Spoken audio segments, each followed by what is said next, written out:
This week's 1044 is brought to you by Chevron Delos 600 ADF Ultra Low Ash Diesel Engine Oil. It's time to kick some ash.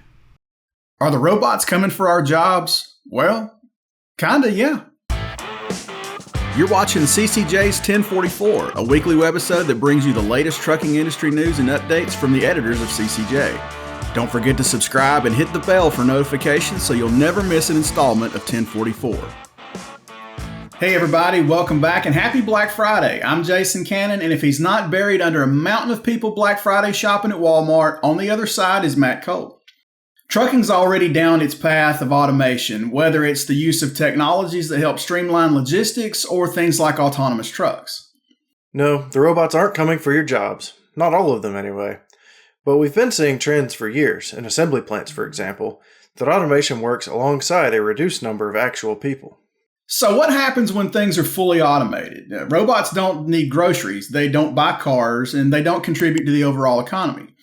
Well, joining the 1044 this week is Dijam Panigrahi. He's the co-founder of California-based GridRaster, which is an AR/VR tech platform for the automotive and aerospace segments. And he says this kind of workforce evolution has been ongoing for centuries. And as we look back in history, so look toward the future, there's going to be some good and there's going to be some bad. This is a question that keeps on coming in, even, centuries and centuries. This is a question that happened when the industrialization happened, right?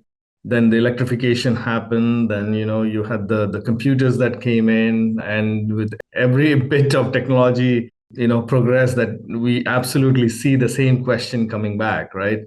But if you map out from when it started, all this question began to happen, and today it's still, I think the number of jobs have kind of increased, right? The idea here is a lot of the part of the job, people are looking to kind of automate just because that's the best way to do it, right? You most likely going to see that it's not that the jobs will get replaced, but the new jobs will get created as well in the process, right? For example, when all this marketing, social media stuff, all this thing came, a lot of that automation that is happening at the back end, but you now got like people who need to manage the social media. There is a different profile of jobs that got created just because of the new technology that kind of came in, right? It didn't go away. First and foremost, from a worker's angle, you're getting now tools which makes your job environment much safer. Things that are easier to do, less stressful on you, okay? From the owner's point of view, you are able to improve the productivity of it, which is basically you are able to bring down the cost. So you're basically trying to work out your economics over there. And from a consumer perspective, you're going to get things better and maybe cheaper just because you're able to bring certain automation and reduce those costs. So honestly, the entire ecosystem kind of gains out. I think it's just human that like any change, there is a little bit of, resistance to that, that the inertial factors, but things will fall in place. As we're seeing right now, there are plenty of jobs that companies can't get people to do, and others that aren't safe to do. Those kind of roles make them priority targets for automation because the robots don't care. There are certain jobs, it's actually better off humans not doing it, right?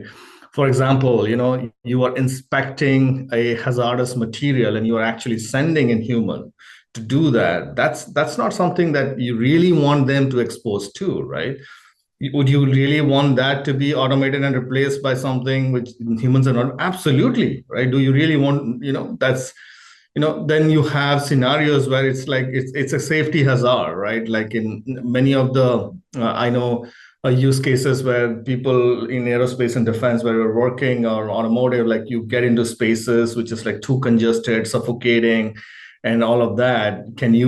Maybe a robot goes, scan things up, gets things out, and using the immersive medium, you recreate that 3D world, inspect it outside, instead of that same person getting inside and doing what the person was doing inside those congested spaces. Now you're using a technology to capture all of that. The same person, the expertise still is needed to figure out what's right, what's wrong, where is a defect, where is the damage, right?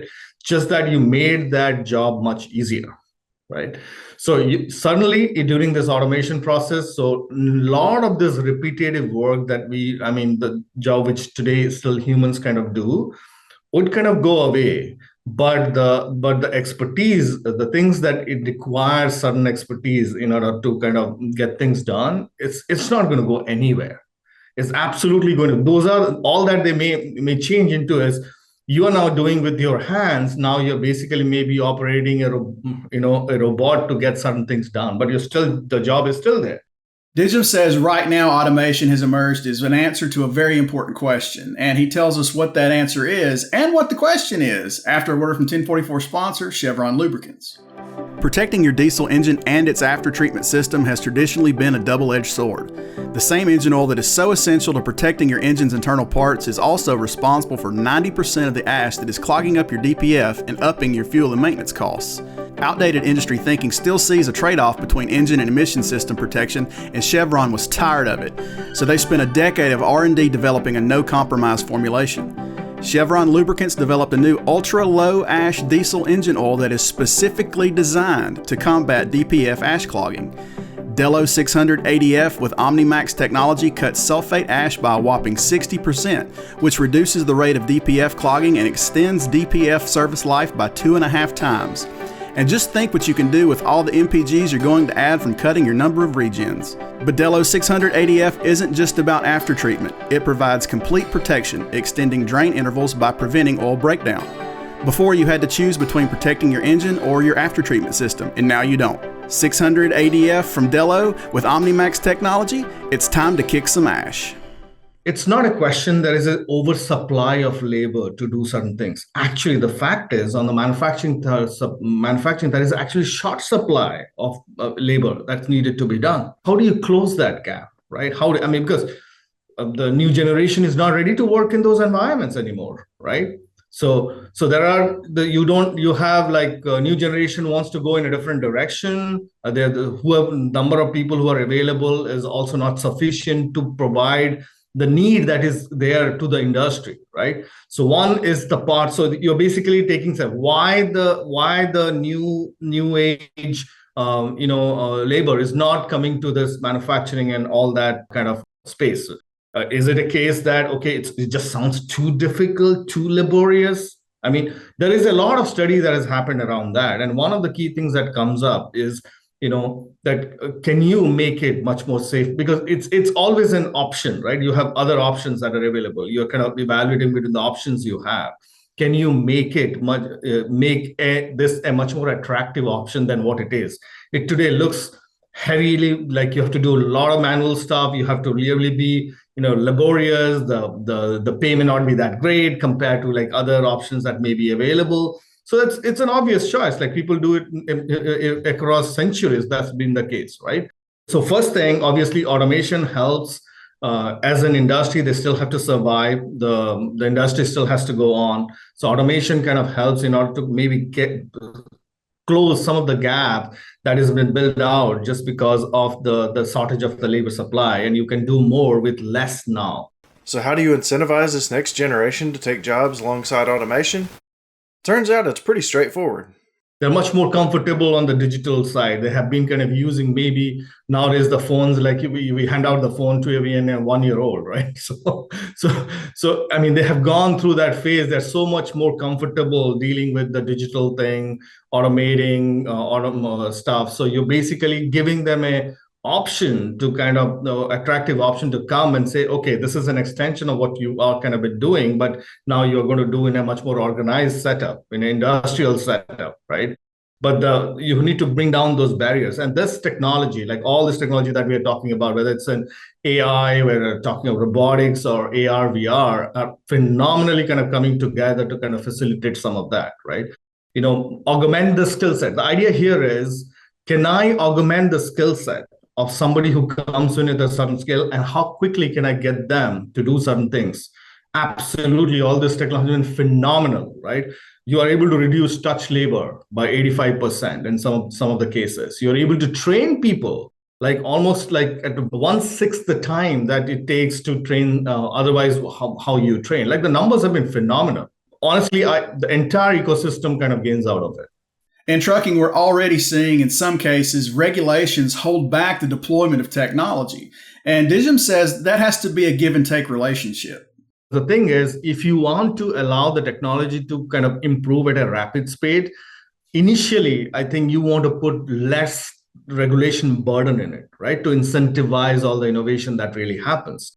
But after it takes a sudden, reaches a certain stage where you are thinking that impact is going to be at a much larger mass scale, that's where the regulation needs to kind of make sure the impact, how quickly the technology kind of impacts the larger mass is cushioned with what I was talking about, like that mental shift from a human point of view, reskilling, if it's a reskilling thing, that's the role of the regulation to come in.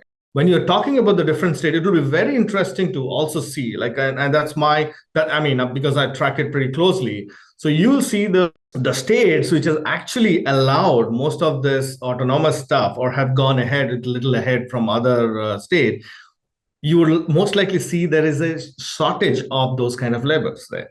Their need in those states for those kind of capabilities are much higher compared to the state where, they are still kind of regulating it because maybe a larger portion of the labor still kind of depends on that.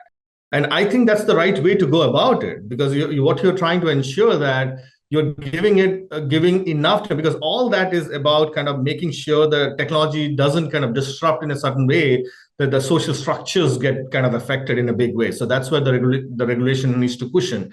And the impact could be different in different states. It just makes sense to have those policies defined around that. That's it for this week's 1044. You can read more on ccjdigital.com. While you're there, sign up for our newsletter and stay up to date on the latest in trucking industry news and trends. If you have any questions or feedback, please let us know in the comments below. Don't forget to subscribe and hit the bell for notifications so you can catch us again next week.